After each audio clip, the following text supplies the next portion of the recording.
What's going on, insiders? It's Harrison here with the rapid rundown version of the price list update summary video series brought to you by Actionable Insights. There are 11 new Xactimate line items this month, so let's jump in and take a look.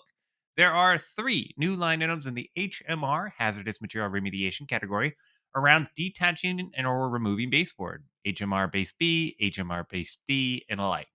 There are 2 new line items in the HMR category code around lay flat ducting. We've had these in WTR. Now we have HMR lay flat ducting.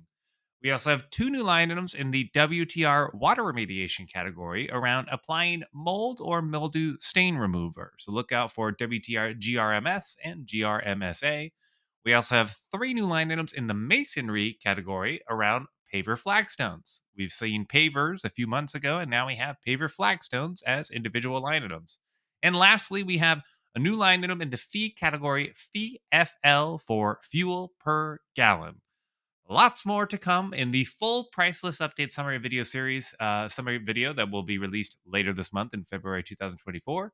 Be sure to tune in when we talk about these new line items, how we're supposed to use them, and look at the changes to the existing line items in the Xactimate price list. Thank you.